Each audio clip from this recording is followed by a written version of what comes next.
Bonjour à tous et à toutes et bienvenue sur Encore un pas, le podcast holistique qui cultive la sérénité alimentaire.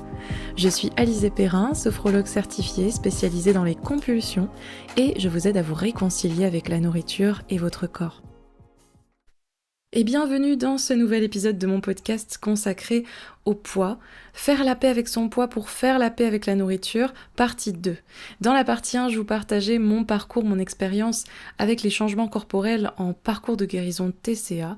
J'ai souffert d'hyperphagie et de boulimie pendant plusieurs années et quand j'ai décidé d'en sortir, eh bien mon corps s'est mis à changer, mon poids a beaucoup fluctué et dans l'épisode précédent sur le sujet, donc dans la partie 1, je vous expliquais un petit peu ce par quoi j'étais passée, par quelle piste de réflexion, par quelle prise de conscience j'avais pu en fait évoluer sur le sujet, comment j'étais parvenue en fait à accepter cette fluctuation, ces changements corporels, à mettre un petit peu de côté l'obsession que j'avais pour mon poids, cette obsession que j'avais de contrôler mon poids, afin de m'apaiser durablement sur le long terme. Et le sujet du poids par rapport aux troubles alimentaires, et même le sujet du poids en général, ça reste un sujet assez vaste, assez complexe, et très tabou en fait encore aujourd'hui. Et si vous souffrez de TCA, vous vous posez peut-être un millier de questions, et vous avez peut-être beaucoup de peur, beaucoup de blocage par rapport à ça. Et c'est pour ça que je reçois aujourd'hui un invité spécial, mon invité d'honneur, que je suis vraiment très heureuse d'accueillir sur le podcast. Il s'appelle Florian Saffer, il est diététicien spécialisé dans les troubles du comportement alimentaire, thérapeute, il est aussi formateur, et il a écrit tout un livre sur le sujet du poids. D'ailleurs, le livre s'intitule Je fais la paix avec mon poids, aux éditions Solar. Et vous allez voir que cet échange, il est extrêmement riche, voire émouvant à certains moments. Je pense que c'est un des épisodes que j'ai pris le plus de plaisir à enregistrer et à monter. Donc installez-vous bien confortablement parce que ça va remuer. Je vous souhaite une très belle écoute. Aujourd'hui, j'accueille Florian Saffer, qui est diététicien spécialisé dans le comportement alimentaire. Du coup, bonjour Florian et merci d'être là. Merci Alizé pour l'invitation. Alors, pour les personnes qui ne te connaissent pas, je vais t'inviter à te présenter. Quel est ton métier? Quelle est ton approche en tant que diététicien? Bah ouais, mon métier c'est celui de diététicien depuis maintenant quelques années parce que je fais ce métier depuis 2001. Et quand j'ai commencé à travailler pour moi en pratique privée, c'était en 2005, je me suis vite rendu compte que le métier de diététicien, la formation initiale était vraiment axée sur la nutrition, la connaissance des aliments, etc., mais pas vraiment sur l'accompagnement au changement. Et là, je me suis rendu compte la première année où j'ai travaillé pour moi que ce que j'ai pris dans la gueule, c'est la vulnérabilité, en fait, la vulnérabilité des gens qui venaient nous voir et qui relevaient davantage des problématiques d'image corporelle, de souffrance par rapport au comportement alimentaire, etc. Et ça, je n'étais pas du tout formé à ça initialement. Et donc là, tu sais, c'est les crises un peu salutaires où tu te dis, j'arrête ce métier, c'est pas possible, je sais pas bien le faire. Et du coup, j'avais à l'époque une amie psychiatre qui m'a dit, tu devrais t'intéresser un peu aux thérapies comportementales et cognitives. Et c'est à cette période-là, donc très très tôt, j'ai commencé 2005-2006 à me former aux thérapies comportementales et cognitives et à les intégrer au métier de diététicien, ce qui n'existait pas à l'époque. Je travaille notamment avec les outils aujourd'hui de la thérapie d'acceptation et d'engagement, qui est une TCC, une thérapie comportementale et cognitive, qui vise quelque part à augmenter le nombre de comportements pour prendre soin de soi, le nombre de comportements pour avoir une belle qualité de vie, le nombre de comportements pour avoir une vie qui a du sens tout en réduisant la lutte contre nos pensées, contre nos émotions. Oui, effectivement, c'est intéressant parce qu'en plus, tu en parles souvent, du métier de diététicien et notamment tu parles souvent du terme amaigrissologie et quand je t'entends, voilà, quand j'entends, oui, que tu as découvert que ça va bien au-delà de ce qu'il y a dans l'assiette des gens, en fait et que c'est un vrai, c'est un métier où finalement là, t'apprends à prendre, tu aux gens à prendre soin d'eux, à améliorer leur image corporelle et cetera. Donc finalement, ça va bien au-delà de ce qu'on peut penser qu'est un diététicien. Moi, je pense qu'aujourd'hui, on a deux types de diététiciens. On a vraiment ce que j'appelle les amaigrissologues, ces gens qui sont focalisés sur le poids, la diminution du poids, qui vous vendent du rêve, qui vous proposent des méthodes qui marchent toujours à court terme, mais qui souvent, on va y laisser notre santé mentale, et puis souvent, derrière, on va reprendre encore plus de poids qu'on a perdu. Ça, c'est ce que j'appelle les professionnels qui vont casser les gens. Et puis, il y a toute une partie de la profession qui est de plus en plus nombreuse, et heureusement, qui, elle, vise plutôt justement à aider les gens à faire la paix avec la nourriture, à faire la paix avec leur image corporelle, et comme tu le disais, avoir dans la nourriture un moyen de prendre soin de soi. Et je pense que c'est important aussi, quand on va consulter un diète, de se poser un peu la question de quel bord il est, quoi. Si vous voyez que c'est marqué régime à toutes les pages, perdre du poids, etc., il y a une focalisation là-dessus, reverse diet, déficit de calories, etc., ça sent franchement pas bon, quoi. D'accord. Ouais, donc ce qui est important, voilà, c'est effectivement de bien choisir son diète et toi, en tout cas, dans ton approche, c'est vraiment une approche globale, qui vise un bien-être global de la personne, en passant certes par des conseils avec l'alimentation, mais il y a plein d'autres choses aussi et c'est pour ça justement que récemment, tu as publié un livre aux éditions Solar. Le livre s'appelle «Je fais la paix avec mon poids». Est-ce que tu peux me parler de ce projet? Pourquoi ce livre et puis pourquoi ce sujet, en particulier? Bah, ce livre, en fait, c'était vraiment justement changer le paradigme du soin diététique et d'amener un paradigme, une vision du soin diététique qui soit davantage axée sur le corps plutôt que sur le poids. Parce que dès qu'on est sur le poids, en fait, on va être en lutte, quoi, hein. C'est tout le temps mon poids qui est trop haut, qui est trop bas, le poids que j'aimerais avoir. Et là, c'est vraiment comment on peut voilà, faire la paix avec son poids et du coup envisager notre corps comme un objet dont on peut prendre soin. Le livre il est composé de plusieurs étapes qui vont dans ce sens-là, quoi. C'est des étapes qui visent à la fois à se libérer, par exemple, de notre mental, qui des fois se comporte envers nous comme un tyran, qui nous juge, qui nous critique ou qui nous oblige à nous conformer à une règle. Donc, comment on peut déjà se libérer de ça? Puis comment on peut renouer avec un corps ami? Notre corps, il a des caractéristiques qu'on n'a pas toujours choisies, corporelles. On n'a pas choisi notre poids, on n'a pas choisi la forme de notre corps, on n'a pas. Et comment on peut, avec ces caractéristiques-là, faire de ce corps un ami, quoi. C'est un petit peu l'objet du livre. Bon, bah, c'est un super projet en vrai, donc je mettrai le lien évidemment vers le livre dans la description de l'épisode si ça intéresse les personnes qui nous écoutent. Et du coup, je rebondis là-dessus parce que tu as dit quelque chose d'intéressant là, tu as dit que, bah, ouais, en fait, on peut pas forcément choisir la notion de choix. On choisit pas l'apparence, on choisit pas enfin, jusqu'à un certain point, bien sûr, il y a des choses qu'on peut mettre en place d'une manière superficielle, mais on peut pas notamment forcément choisir son poids. Et en fait, je ça me fait penser qu'aujourd'hui, finalement, ben, moi, souvent les personnes, que j'accompagne, qui souffrent de troubles alimentaires, la crainte numéro un, quand elles me disent: «Voilà, je veux apaiser ma relation à la nourriture», elles me disent qu'elles ont très peur de prendre du poids et du coup, en fait, je suis face à des personnes qui me disent: «Moi, je peux pas accepter mon corps comme ça». Des personnes qui, toute leur vie, ont Mm. essayé de choisir justement leur poids en mettant en place des restrictions, des régimes et cetera. Elle me dit: «Non, je ne peux pas accepter mon poids aujourd'hui. Moi, je veux d'abord mincir et ensuite, après, je veux apaiser ma relation à l'alimentation». Du coup, c'est un petit peu compliqué. Alors, quelle est la première chose que toi, tu aurais envie de dire à ce discours-là? Bah, ce qui me vient tout de suite, il y a plusieurs choses que j'aurais envie de dire, parce que c'est des choses que je fais tous les jours, ça. Le bouquin, il évoque dès les premières pages qu'aujourd'hui, c'est plutôt le mode de fonctionnement majoritaire, hein. On sait qu'on a à peu près 70% des femmes qui souhaitent perdre du poids indépendamment de raisons médicales, hein, qui ont un poids à santé, qui souhaitent malgré tout en perdre. Ça devient plus la norme qu'autre chose.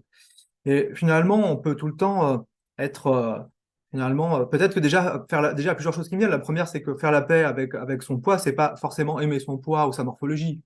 Je pense que des fois, il y a une confusion. C'est pas aimer, hein, c'est être OK avec ce qui est, c'est faire avec, hein. C'est faire avec apaiser la relation, c'est pas forcément aimer, hein. Quelqu'un qui est victime d'un accident de la route et qui doit se faire amputer d'une jambe, il a le droit de pas trouver ça esthétique, il a le droit d'avoir la nostalgie de son corps qui était. Et quelque part, il y a un principe de réalité, c'est faire avec, quoi. Et puis la deuxième chose qui me vient, c'est chaque fois qu'on est dans cette histoire, je vais perdre du poids, puis après je me sentirai bien, ça veut dire qu'on a renoncé à être dans une relation apaisée dans le moment présent. C'est-à-dire qu'on est dans le futur, quoi. Dans un futur qui, par définition, n'existe pas. Donc, pour être bien, il faut des conditions. Ça devient une équation. Pour être bien, il faudrait que des conditions soient réunies dans le futur. Moi, je pense que le seul moment où on peut vraiment ressentir de la joie, ressentir de la sérénité, c'est pas dans le futur, c'est dans le moment présent. Donc, on est tout le temps dans cette logique du futur ou du passé. Parce que quand j'étais plus mince, j'étais mieux dans mon corps, dans le passé. Quand je serai mince, je serai plus heureux. On n'est pas là, quoi. On n'est pas là où il faut être.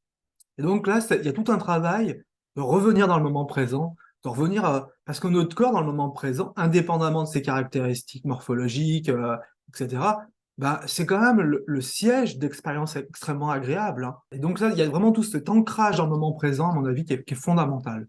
C'est hyper intéressant, là, ce que tu dis, déjà sur le fait que, si je résume en tout cas, voilà que, ben, s'accepter, c'est différent de s'aimer. Accepter son corps, c'est différent d'être satisfait, en fait, de son apparence esthétique, si j'ai bien compris, ton propos et du coup, c'est vrai que je pense qu'effectivement, comme tu dis, il y a une confusion assez, chez dans la tête de beaucoup de personnes quand on leur parle d'acceptation et ça, c'est parce qu'on voit aussi de plus en plus d'injonctions à s'aimer absolument, ça, c'est un autre problème. Des injonctions «positives» entre guillemets, mais voilà, effectivement, on n'est pas obligé d'apprécier l'apparence de son corps, de se trouver canon tous les jours, pour, bah, vivre ses projets, vivre sa vie, être en paix avec soi-même, en fait. Et ce que tu as évoqué aussi ensuite, ça me parle beaucoup, le être dans le présent, être présent à ce qu'on fait même en général au quotidien, plutôt que de se projeter toujours dans ce corps idéal qu'on aura peut-être un jour, qu'on aimerait avoir. D'ailleurs, j'ai une cliente il y a pas longtemps qui m'a dit une chose très intéressante, c'est que elle m'a dit: «Mais avec le corps que j'ai là, ça ne correspond pas à celle que je voudrais être». Carrément une notion d'identité derrière ça. Le corps que j'ai là, en fait, c'est pas moi, c'est pas mon corps, c'est pas la personne, la fille que je veux être. Ouais, puis d'ailleurs, les chercheurs ont montré que dans notre cerveau, on a vraiment deux parties qui sont responsables de la conscience de soi. Et ça, c'est extrêmement important à comprendre. On a vraiment une partie qui est responsable de la conscience de soi, qui est plutôt dans la partie du cerveau narrative, toutes les histoires qu'on se raconte, le blabla qu'on se raconte. Je suis, gna gna, je suis grand, je suis petit, j'aime ceci, j'aime cela, je peux. Toute cette histoire, c'est mentale que notre corps nous raconte, mais on a aussi une partie du cerveau qui est responsable de la conscience de soi, qui est dans ce qu'on appelle la zone de l'interoception, c'est-à-dire des sensations corporelles. Donc, quelque part, le travail qu'on fait, c'est de développer une conscience de soi qui ne soit pas narrative, qui ne soit pas le fruit d'histoires sur soi, la somme des histoires sur soi, mais plutôt qui soit la conscience de la sensation du moment présent. On peut être présent à soi parce qu'on a fait son cours de yoga et qu'on était là. On peut être présent à soi parce qu'on a mangé un bon gâteau. On peut être présent à soi parce qu'on est en train de rire avec des amis, parce qu'on a des sensations. Et ça, c'est vraiment, à mon avis, quelque chose qui est important à expliquer. C'est que si on veut être en paix avec soi, je pense qu'il faut sortir d'une représentation de soi mentalisée pour être dans une représentation, pour d'une conscience de soi basée sur le ressenti. Effectivement et je suis hyper alignée avec ça justement, avec cette approche-là, et c'est quelque chose, tu vois, être présent, être dans ce qu'on fait, dans le moment présent et utiliser, activer ses 5 sens et puis en profiter, savourer, c'est quelque chose qui se perd beaucoup forcément quand on souffre de TCA, parce que, ben, les pensées envers le poids, envers la nourriture prennent une place démesurée dans l'esprit et donc l'idée, ouais, c'est effectivement de remettre, plus de spontanéité, d'être plus connecté, à ce qu'on fait, à ses gestes, à ses sensations, pour, ouais, pour faire plus de place aussi dans la tête, je pense, en fait. Parce que si on regarde un petit peu les moments qui nous créent de la joie, en fait, c'est pas des trucs très mentaux, généralement. On a été joyeux parce qu'on a vu les feuilles de l'automne ou les fleurs du printemps, parce qu'on a été dans le moment présent, on a fait une belle balade, parce que c'était joli, parce que c'était beau. Et tu parlais de cinq sens, et je dirais même, c'est presque un abus de langage qu'on dit cinq sens, parce qu'on a plutôt 10 sens. Et on a montré qu'il y a vraiment deux sens qui sont très importants. Cette fameuse interoception, l'interoception, c'est tout ce qui se passe à l'intérieur de nous. Ce qui se passe à l'intérieur de nous quand on mange, par exemple, et que c'était bon, que c'était agréable, ce qui se passe à l'intérieur de nous quand on a des émotions, ce qui se passe à l'intérieur de nous quand on est en colère, ce qui se passe à l'intérieur de nous quand on se sent vivant, quoi. Ça, c'est un sens à part entière, c'est le sens qui nous remonte de l'information de ce qui se passe à l'intérieur.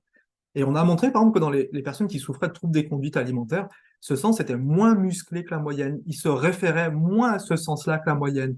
Donc, il y a vraiment se réancrer ici et maintenant. Puis, il y a un autre sens qui est vachement important, qui s'appelle la proprioception. Bah, c'est la perception de son corps dans l'espace. Et on a montré aussi que ça, c'était vraiment important à travailler.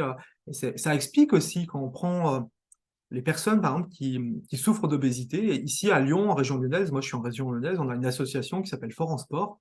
Et c'est de l'activité physique adaptée pour les personnes qui sont en situation d'obésité.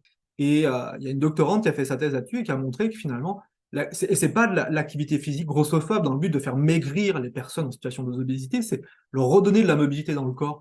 Et ce qui a été, les travaux qu'on portait sur le bien-être de ces personnes, c'est que quelque part, le sport, ça augmente l'interoception et la proprioception, et ça augmente du coup le bien-être ressenti à être là indépendamment de la perte de poids, mon corps est aussi est là, il est vivant et c'est agréable d'être vivant, quoi. Mmh.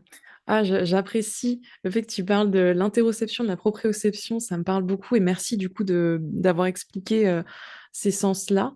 Parce que en plus, en tant que sophrologue, alors là, je travaille énormément avec ça. Et c'est vrai que ça peut être surprenant en fait au départ pour des personnes bah, qui viennent me voir pour la première fois et qui me disent j'aurais jamais, enfin, en fait, je n'ai pas du tout l'habitude de faire ça, je n'ai pas du tout l'habitude de penser à ce qui se passe à l'intérieur de mon corps et puis on peut aller super loin en plus, dans ce travail-là et puis c'est ce que tu disais sur le mouvement et je trouve ça aussi très intéressant. Remettre une intention, neutre derrière le mouvement et au lieu de rester tout le temps dans la performance, dans l'objectif de remodeler son corps, de le resculpter et cetera. Faire du mouvement pour faire du mouvement, pour le plaisir de bouger, pour sentir les muscles qui s'activent, pour sentir le corps dans l'espace, pour s'étirer, se déployer. Alors ça, je trouve que c'est un travail très impactant, effectivement. En fait, pour moi, cette histoire, c'est comme la bouffe, le mouvement, c'est comme la nourriture. On peut manger pour le moment présent, ou on peut manger pour le futur ou pour le passé. Quand on mange pour le futur ou pour le passé, bah, c'est le trouble alimentaire.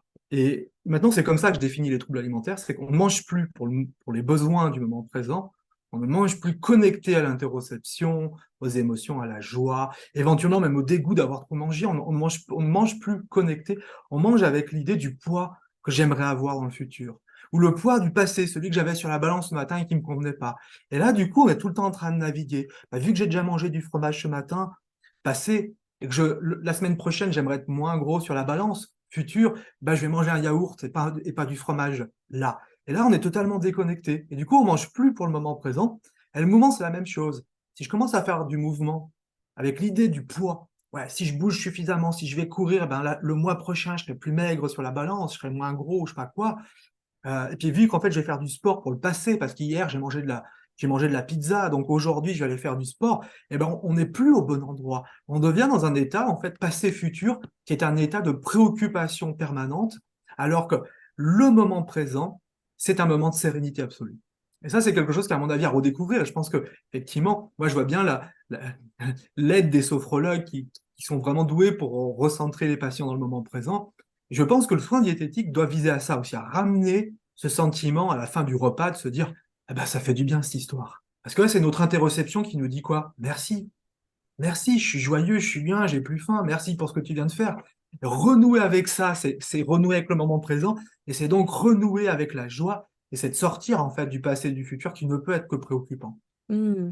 Exactement, cesser de trop intellectualiser les prises alimentaires, de trop, se projeter ou, être dans le passé. J'adore, cette définition-là, tu vois? C'est vrai que c'est aussi une très bonne définition, ça me parle beaucoup. Je pense qu'il y a une précision qui est importante parce que Mmh. c'est probable qu'il y a des personnes qui écoutent le podcast et qui se disent et qui vont culpabiliser de ne pas y arriver, de se dire: «Ah, mais moi, je vois que j'ai du mal à être dans le moment présent». Et en fait, je crois que c'est pas arrêter de penser, c'est pas ça, c'est de repérer où se porte notre attention.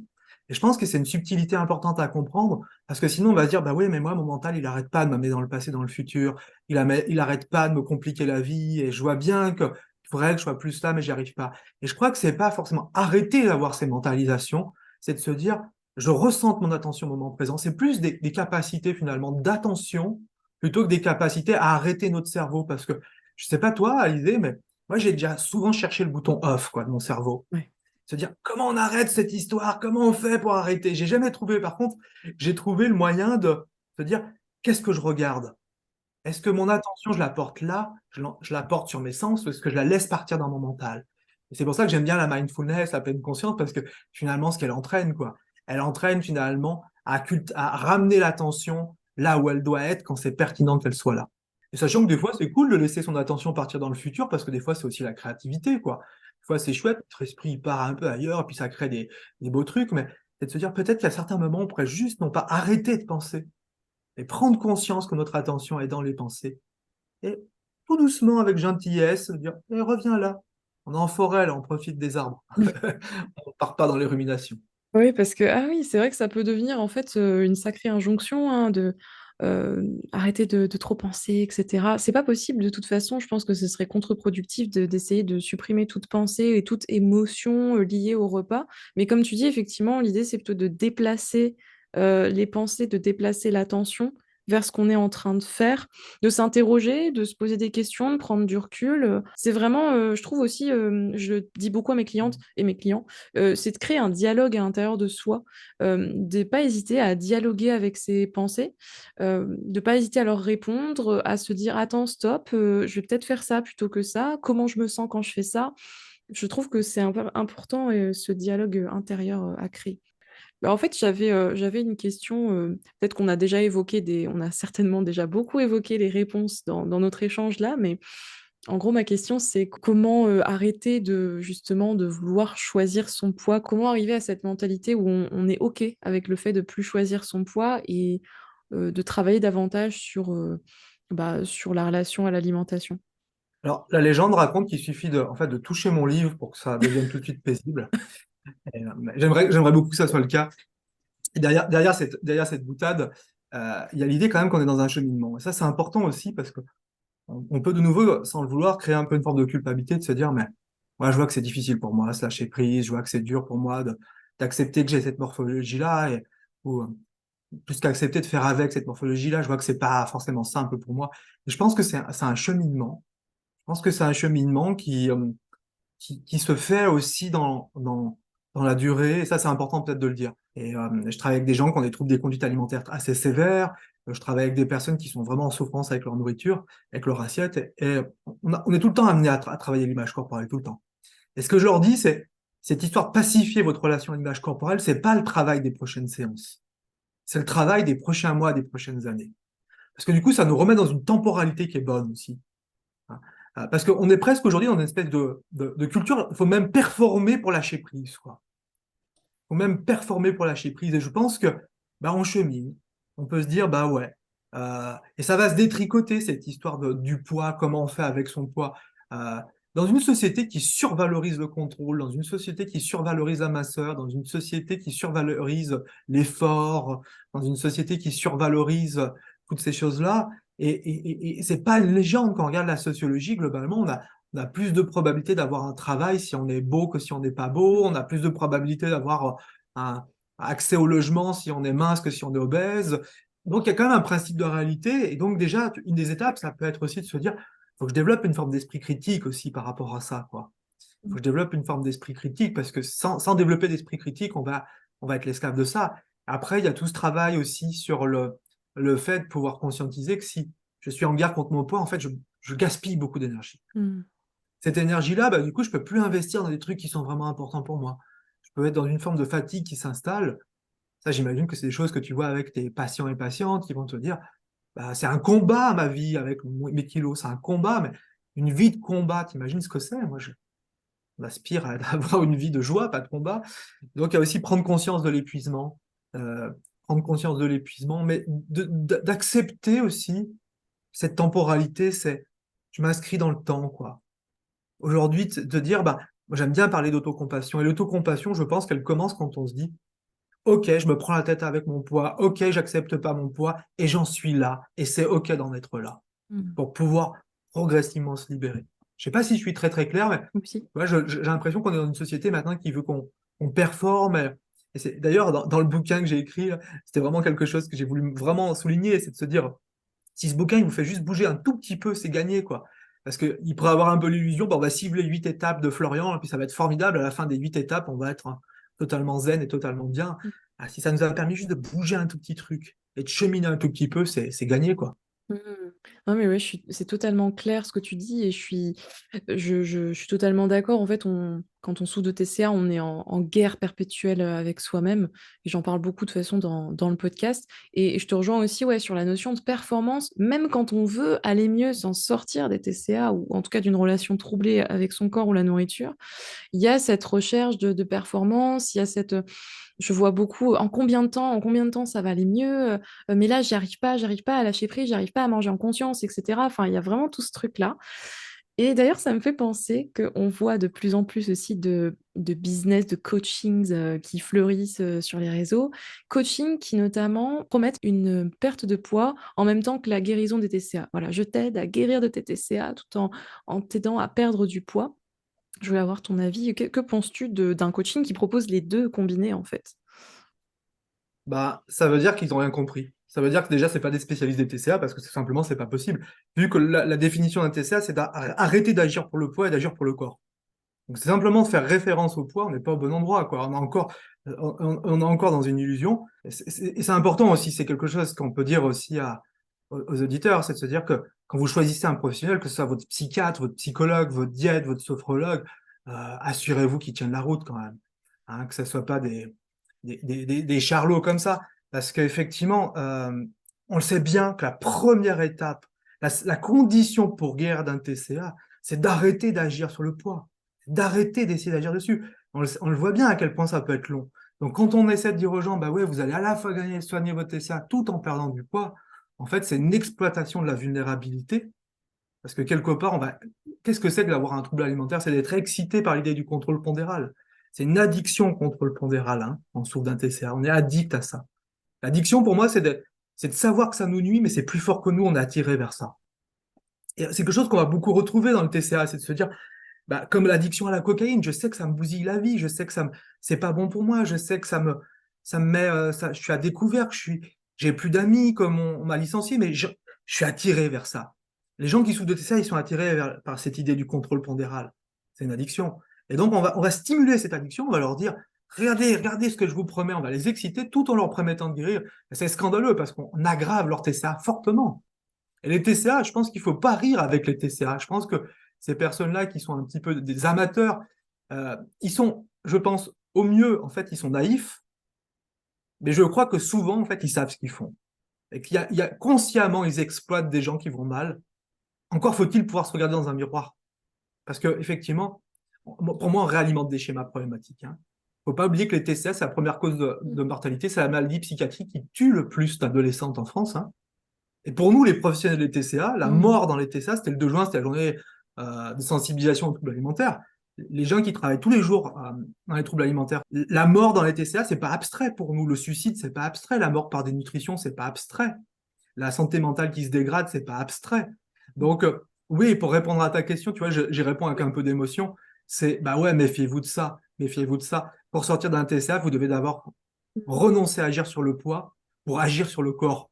Parce que le poids, c'est encore le futur et tout, c'est de revenir ici, maintenant, nourrir le corps. Merci beaucoup en tout cas pour tes réponses qui je trouve sont très éclairantes et puis voilà qui permettent de peut-être aussi aux personnes qui nous écoutent de pas mal de prise de conscience de ce côté-là aussi. Merci aussi pour depuis le début hein, d'ailleurs toutes tes réponses sur l'acceptation corporelle, le poids. Je pense que c'est un sujet tellement tu vois tellement récurrent, tellement délicat, tellement épineux. Voilà, ça fait vraiment du bien. Je trouve que c'est hyper enrichissant et je pense que notre échange va bientôt toucher à sa fin, puisque ça fait déjà un petit moment. Mais du coup, ma dernière question pour toi, tout simplement, c'est est-ce que voilà, tu as un petit mot à partager, peut-être quelques pistes pour les personnes qui nous écoutent, qui ont envie d'initier une relation plus bienveillante, mais qui ne savent pas par où commencer? Une relation à leur corps, je veux dire, plus bienveillante. Alors, ça peut paraître un gros chantier d'avoir une relation bienveillante avec soi, puis ça peut commencer en fait par des choses vraiment simples et vraiment efficaces. C'est juste s'entraîner à repérer en fait les petits moments à la fin d'une journée de se poser la question, qu'est-ce que mon corps m'a permis de faire de sympa aujourd'hui? Juste poser cette question-là. Bah, peut-être que mon nez m'a permis de sentir une bonne odeur. Peut-être que j'ai rigolé tout à l'heure parce que j'ai vu un enfant qui est tombé, c'était rigolo. Peut-être que tout à l'heure, ben, j'ai pris mon thé et puis il était vraiment agréable, les sensations que j'ai eues avec mon thé. Donc s'entraîner déjà à repérer tout ce que les sensations nous permettent de vivre d'agréable. Et de porter cette focale-là, ça peut être un exercice vraiment simple. Moi, j'aime bien commencer par ces exercices-là, parce qu'on sait que ce type d'exercice, ça améliore la relation qu'on a avec soi. Parce que ça nous ramène dans le moment présent, et ça nous ramène dans le corps vivant et joyeux, quoi. Ça peut être un truc tout simple. Mmh. OK, bah, merci beaucoup. Ouais, ça ressemble un peu à une sorte de petit journal de gratitude, en fait, ce que tu décris là, écrire ou juste se dire dans sa tête, voilà, les petites choses, effectivement, les petits moments comme ça de la journée, je trouve que c'est très, très en fait, beaucoup plus impactant que ce qu'on croit. Moi, ce que j'aime bien quand je propose cet exercice-là, c'est en se remémorant vraiment les sensations. Mmh. Que ce soit pas dans le mental, que ce soit juste comment c'était quand j'ai senti monter, comment c'était quand j'ai rigolé tout à l'heure, comment c'était quand j'ai fait cette petite marche et c'était bien agréable. D'avoir se remémorer un peu aussi les sensations, pas uniquement être à un niveau cérébral. Je pense que c'est le petit détail que j'aimerais ajouter. Mmh. Bah, merci à toi et je pense que c'est sur ces mots qu'on va clôturer, l'épisode. J'espère à tous et à toutes qu'il vous aura plu, qu'il vous aura donné des clés.